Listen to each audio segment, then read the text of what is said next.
in the NFL, obviously they're having their competition committee meetings, and they're going to have some more throughout the rest of this week. But one of the things that has been brought up or proposed is the 4th and 15 onside kick alternative. So instead of your traditional onside kicks, they're making it where twice a game, a team can elect to do an onside kick alternative where they will, I think the attempt is from their own 25-yard line. They get one untimed down because they had to make sure it was untimed so you don't get a Belichick situation where you're just letting the clock run out.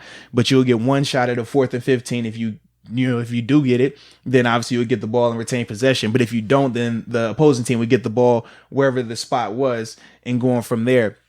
But with these rules, they said that you can only do it 2 times per game. It doesn't matter if you're winning or losing.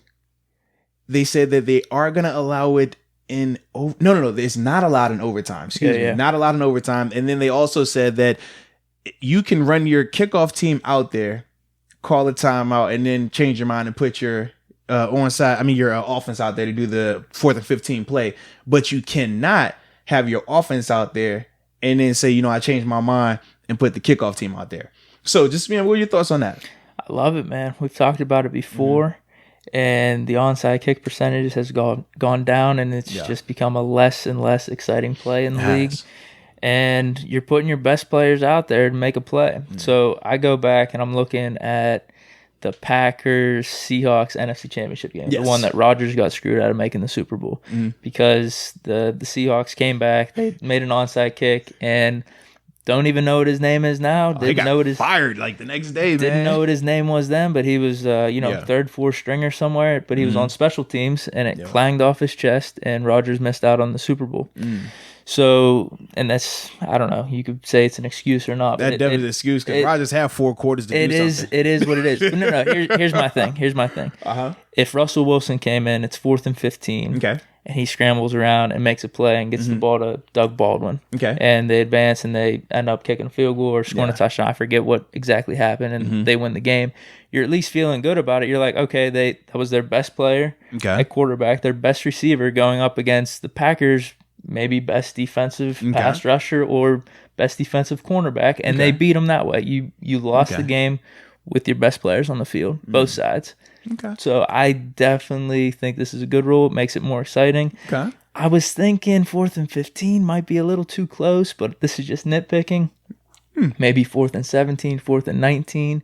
But you know what? I mean, the percentages of 4th and 15, well, actually 3rd and 15, because there's not really a lot of percentages for 4th and 15, but the percentages for 3rd and 15 are very, very low in terms of completion. So I'm guessing they looked into it a little more than me, so I'm good with it just all around, because that's completely nitpicking. Okay. So for me, I like the idea. I think it does spice it up a little bit. Obviously, because the way not even the onside kick, but just the kickoff and kickoff return format is now by alignment, it makes it almost impossible to even recover an onside kick. Just like I said, based off the alignment of it. So I do like that element of it. Now, I laugh anytime I hear somebody say, well, man, you got your best player out there, this and that. I mean, your kicker gets paid for a reason because he's the best kicker on the team. So best player, it's all situational, it's all subjective. Ben's the best player on the team. You have him go ahead and kick a field goal, just man. In general, dude, I would like to take the impact of the kicker more out of the game, though. You don't like special teams, that's what it is. You don't want a kicker until you need a kicker. You didn't like kickers until Boz was missing. Now all of a sudden it's kicker. Then when Boz started hitting again, now it's like, we don't need kickers. That's all I'm saying.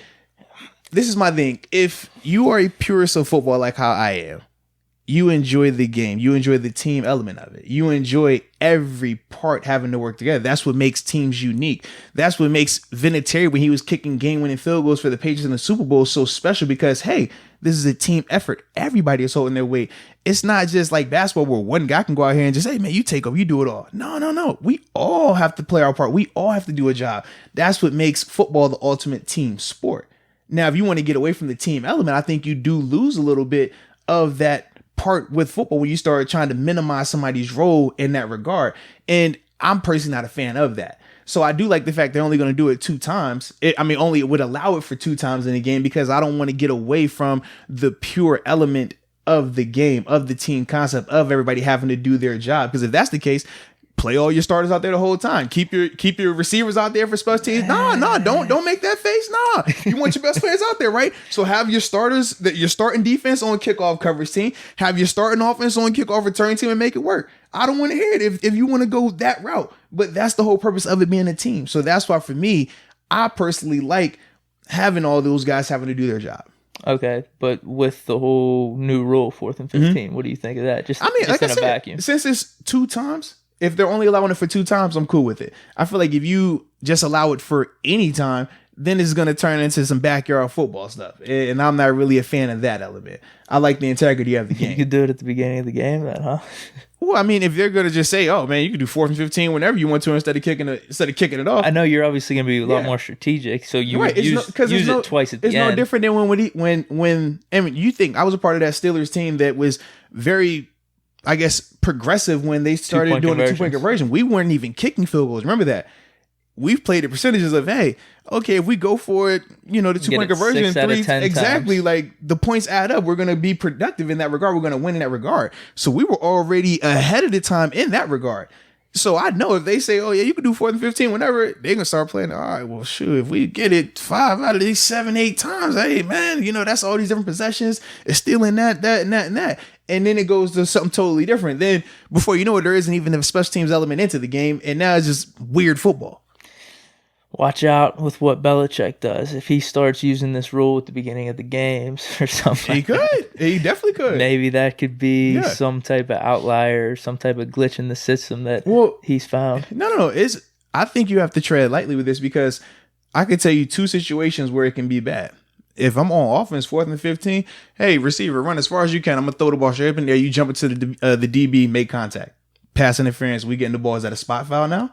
Because typically, pass interference in the NFL is a spot foul. So instead of me getting that 15, now I done got 40 yards on you. If you're the Pittsburgh Steelers and you on defense, you are absolutely sick. And we all know for a fact. That could happen at any time in the game, though. Exactly. But we know for a fact, in that situation, you're going to make that referee have to make that call. And if you play the odds, now, okay, if I do that 3 times, referee's going to have to call it at least once. So when is it going to be? Yeah, but where you're getting if you're doing that at the beginning of the game or the middle of the game. Okay. You're having the ball on your own 25, right? Or own 35. Yeah, that's where it starts at. But I'm telling you. So if you don't get it out of they're only going to be allowed to do it twice. If you don't get it one of those times, I mean, they're going to have the ball right there at the 35. So but it's no different than whenever you call it. You still got the same situation. There definitely could be some strategy to it now. Multiple ways you can go about getting that. Or I run these rub routes. I know that the DBs are going to bump into each other, get some contact, create it, sell it, fall down. That's automatic first down. Correct? That's by rule. Even if that only happened at the 7 yards into this play. If you're on defense, if your Pittsburgh Steelers are waiting there trying to get this stop and that happens and we go down and lose, you're going to be absolutely sick. You're going to hate the rule. Exactly. That's all I'm saying. So it's a slippery slope when you try to do this thing. Hey, best players on the field, I understand that. But we also know best players in the NFL equals it's an offensive-driven league. The same reason why the pass interference replay thing didn't work because they didn't want to keep calling it. And we talked about how when you slow it down and you look at DeAndre Hopkins, you look at your ABs, you look at your Michael Thomases, and how on a lot of their catches, you're seeing the push off, you're seeing the OPI, and the first time you called it, it's like, oh man, fans didn't like that. They didn't like that at all. So then from there, you saw where they said, well, we're not going to call unless this guy absolutely egregious, like has to be the most brutal missed call ever for us to call it. And that's what it went to, because you already know fans want to see the touchdown, want to see the ball being thrown, I want to see all that. So that's another element that you got to be careful with, man. Unless we're on defense, then I don't want to see it. But we know how the rules work in the NFL. We know how referees call calls in the NFL. Yeah, I'm not against what you're saying. I actually didn't really think of it that way. But I still stand by my first point that I want to see at least, man, Wilson took down Rodgers and the Packers, and so what did he do during the 4 quarters then? Huh? You say you want to see that? He got 4 whole quarters. What? But we already had this conversation. You will blank out 3 quarters of the game, and if the dude does something in 2 minutes, that's all that matters. It's not all that matters, but there is something you weigh it more than anything else that happens in the game. I'm not weighing it more, but there is something to. Right, I saw it. I can't unsee it. That's a critical moment in the game, and it was basically won if you just catch that ball. I mean, yeah, if that guy does his job, then Aaron Rodgers is in there. But I don't look at that as a knock on Aaron Rodgers or anything did great by Russell Wilson. I look at it as that coach staff probably should have done more to prepare that guy, or that guy himself probably should have done more to be prepared. And that's just a tough thing to take. If that was Ben, dude, I would be livid. I would be livid, man. If that was us and the Steelers. Get on the coach. You know what they do here in Pittsburgh? Danny Smith makes every person that's on special teams onside kick. They have to catch 3 of those onside kick footballs every day before they leave. You know why? Because it's a different ball that's being kicked. It's not. It's kind of like the equivalent of, I guess in baseball. If I'm throwing the ball to you playing catch, right? If I'm throwing it up in the air, you're going to catch it easier. It's a smooth ball. You can track it. Versus if I throw it off the ground sideways and it's bumping all around all the place, it's hard to track it. So when an onside kick, the ball goes crazy. It's wacky with the bounce. So if you're not accustomed to catching and familiar with it, you're going to be uncomfortable with that. And then in that situation with the pressure, you're going to mess up. So I blame the coaching staff for not having that guy ready to go, because in Pittsburgh, they make sure that anybody that has to catch a football, you're doing it every day. Even when you look in the second group, right?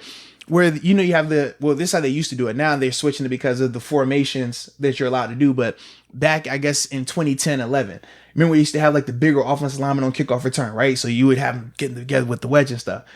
A lot of times what you would do is you would kick up the ball super high in the air to one of those fat linemen who've never caught a ball, and they're dropping it. And before you know it, you can recover it. In Pittsburgh, they making everybody, all those linemen have to catch footballs. You seeing 300-pound guys over here fair catching, working on it every day because you want to make sure you're prepared. And just like in life, the guys who prepare are the guys who are successful. You look at Bill Belichick and his team. They're always successful because of what? They always are prepared. You look at Coach Tomlin and his teams. They're successful. Why? Because they prepare. So for me, I don't feel any sympathy for the young man for the Packers that dropped the ball because he wasn't prepared. I don't want to hear that. How do we know he wasn't prepared? What if he was prepared and just wasn't ready in that critical moment? So if you weren't ready in that critical moment, then you weren't prepared. Preparation helps you in those critical moments. That's why you prepare for those moments. So that way you can perform and execute. It's no different than, so if Russell Wilson if Ben throws a pick, 4th quarter, 2 minutes left. Hey man, he just wasn't prepared. Is that what we're going with? Or was he prepared and hey man, he just didn't execute? Which one is it for you? Dude, I don't. This isn't. No, I'm just asking. I mean, because you're saying that this guy. Oh, you're saying that maybe he was prepared. He just didn't execute. What I mean is, it doesn't matter. Why not? Because he just didn't execute. I mean, that's the end of the day. You got to prepare. No matter how much you are prepared or not, you didn't execute when the time was there. Yeah, and a lot of times you don't execute because of a lack of preparation. If you get on the mic and you're not prepared, no matter how much you try to go to this well of, all right, I'm going to do something. I really want to do this. Like, God, I got to do this. If you haven't prepared, it doesn't matter because you have nothing to pull from. You can want it as bad as you. I want this so bad. That's my moment. And that's what I mean with the Packers guy. He wasn't prepared. That's what I'm telling you. He could have been prepared and just didn't execute, because I could come on the mic and I had before. I'm prepared and then I just mess up, Okay. And that just happens. Okay. And I want to take it out of that person's hands to mess up. I'd rather it be. So you'd rather Ben mess up than that guy mess up? I would, yes. So now you just pick and choose who you want to mess up then?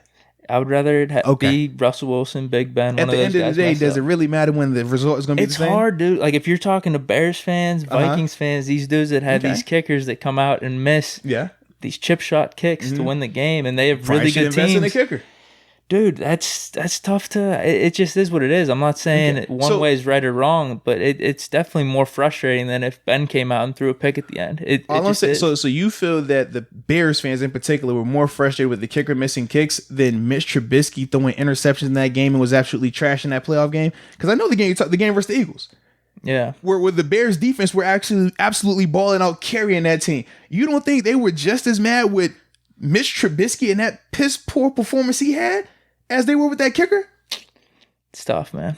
It's tough when you have the game won just with that kick, because there's a flow of the game. You could look back and say the whole game, this and this could have happened, but when it was time to win the game at the end, it just didn't happen. So where was Trubisky throughout the whole game, where he had numerous opportunities, where that defense was absolutely balling out? Where was Trubisky? I'm not saying he was sucking. He wasn't at fault, but no, he's more at fault than that kicker. I don't want to hear that. I don't want to hear that. You're an apologist for quarterbacks. It's tough. I don't want to hear that, man. No, it's because I'm critical of quarterbacks. No, you're not. No, you're not, man. You could say the same situation with Bridgewater and the Vikings versus Seahawks. Okay. Bridgewater didn't really do anything. I think the score was like 9-9. Yeah, you talking about the super cold ice, where they was getting frostbite out there. Okay. But, the same thing. There's a flow of the game and things happen and mistakes are made. But then when it comes down to the end of the game, fourth quarter, the kicker can't make a mistake. That's what you pay the kicker to do. The kicker can't have a mistake though. He can. No, not according to you, man. He had one mistake. You ready to just throw him off the team. It goes back to all the way at the beginning at why I really like this rule. It's taking the kicker or the third, fourth special team, like the third or fourth stringer on the special teams, kind of out of it, and you want the best guys to be doing it for you. Well, you remember in New Orleans, because you can't just always say it's third or fourth special teamer. Because in New Orleans, when they were playing, the Saints were playing the Falcons. I want to say. They had 2 onside kicks back to back. They recovered, and they had Alvin Kamara out there had a chance to recover it, and then the next time it was Michael Thomas. So those are their best players, correct? And the ball did go directly to them on the onside kick, correct? Well, you could do that too. I'm just simply saying, don't try to make it as if, oh man, well this third guy who's out there, no.